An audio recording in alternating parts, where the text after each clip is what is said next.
Hey guys, Nolan here. Today we're talking about what goes through the mind of a competition rider and how it affects us all as riders. In a previous video, we talked about what used to go through my brain as a competition rider and how I dealt with things. If you haven't seen that video, I'll link to it right up there. Give it a check out. It's an old one, but today I wanted to kind of return to it with a clearer message. The first thing, what is a competition rider? This is the first thing I wanted to clear up because in the previous video, it kind of got muddied with a lot of comments like, why can't we be both? Train classically, but also compete. People didn't really grasp the concept of the competition mindset. And that's pretty much my fault for not explaining it well enough, so right now I'm going to explain it a lot better. First thing, a competition mindset has nothing to do with the actual act of competing. And let me be the first one to say, before anyone gets on my back, there's nothing wrong with competition. It's not to do with that. The problem comes from the mindset when training. The competition rider's mind is set on training as if we were always showing all the time. Your schooling movements. It says in a test that we're supposed to hold the shoulder in from K to H, so forget about coming in and out of a shoulder in. No, just hold it for K to H. Also, don't ever try doing a leg yield in the canter because it's never asked for in a test, so why would you even try schooling it? We also spend a lot of time in a ring instead of hacking. We set stupid, impossible goals for ourselves because of reasons, of course. If a horse struggles, we are there to fix it, instead of letting them learn, because that's clearly a reflection on us. We are show riders, riding like we are in the show ring every single time we sit in that saddle. Not only is it exhausting, it's a way to hate this sport. You seem pretty bitter, Nolan. Maybe dressage isn't for you. This just seems like good dedication to me. No. There's a difference between dedication and whatever the hell competition mindset is. In many ways, it's like a child's toy. You know, like this one with all the holes and the blocks and whatnot. Let's say you have a square and you're trying to fit it through a circle space. It's not really happening, is it? But you know, with enough work, things are going to bend and you're going to end up getting that damn shape through that hole. And hey, yeah, sure, you'll get it through the hole. But that's not what the problem is. The problems come later on down the road. Like, how the hell are you planning on getting the shape back out? Because now you've bent that shape to crap. Now it doesn't really fit through a circle or a square. So an equivalent would be caring less about stretching and more about the horse being pole high. The rider doesn't care that the back is hollow because he's not really stretching into contact to begin with. All he cares about is that the pole is the highest point. Yeah, you might be able to fight your way through level 2, maybe level 3, but I'm going to tell you, once you hit the higher levels, it's not going to work. It's not happening. You're going to struggle with tempies. And that's if you get to that point, because chances are he's not going to listen to your aids. So he's going to do them when he feels like he can do them. And yeah, I could go on more about all the tricks that are going to be a little strugglesome for you, but the real problems are going to be in the transitions. You know, like the good transitions from canter to walk, or even better, try going from piaffe to passage. Good luck. And you may think, well, they're just transitions, they don't mean a lot, but guess what? Those transitions are the ones in your test that are worth the most.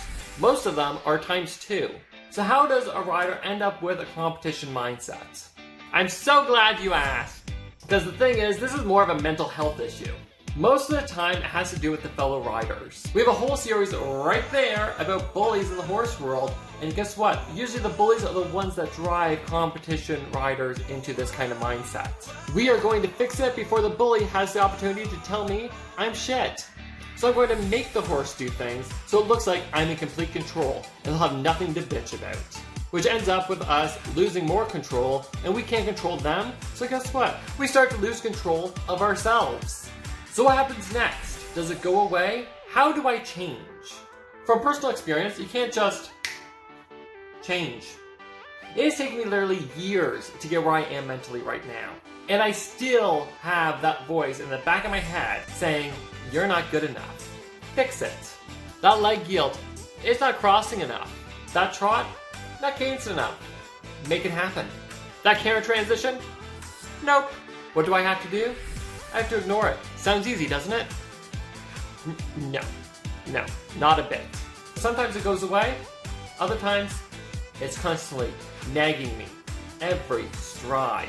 And when it keeps being persistent, I have to hop off. Because here's the thing. Yeah, sure, maybe fixing it right now, everything will feel better. But down the road, it's going to hinder our development. Social media has made it worse with keyboard trainers and everybody having an opinion about everything. Everybody thinking they could be a coach, yet unable to give riders the tools needed to ride well. I mean, honestly, I could go on and on endlessly about all the different variables that fuel this mindset. And this video would be stupidly long, but instead I'm going to give you some tips on how you're going to get through this if you have this mindset. First thing I'm going to suggest, which I've said before, but I'm going to say it again. Surround yourself with people who inspire you or support you. Everyone else, get the hell out. Number 2, if your coach is one of these, yeah, that's not helping you at all. If you're feeling this way that you need to make things all perfect, this, that, and the other, chances are you don't need somebody who can make you look pretty. You've got that handled. You can make things pretty and you can make things happen. What you need is a trainer. Somebody who can help you, teach you how to train. Not fake it till you make it. I think those coaches are the ones who kind of put us in this mindset too. Number 3, your coach should know about your anxieties and should be able to help you deal with them. Not pour gasoline on a fire. Number 4, be wary what you post on social media. Posting so your friends can see, that's usually fine. But these randoms on Instagram and Twitter, there's always going to be a handful of dumbass know-it-alls that are going to tear you apart to make themselves feel better. And number 5, which I think is the top thing that you need to get through this, which I mentioned in this video right here, I'm going to say it again. You need to have a good learning environment. A place where nobody's looking down at you because you're learning, because you're struggling, because you're trying to figure things out. A place where there's no gossiping behind your back, where they're not laughing at you going, what an idiot, what the hell are they doing? You need a place where everybody understands that everybody's trying their best and everybody has each other's backs. Because we all understand how hard riding well is. It's extremely hard to find, I get that, but when you do find it, it makes a humongous difference. And that's pretty much everything we've got today. Do you have a competition mindset? Or do you know somebody who does?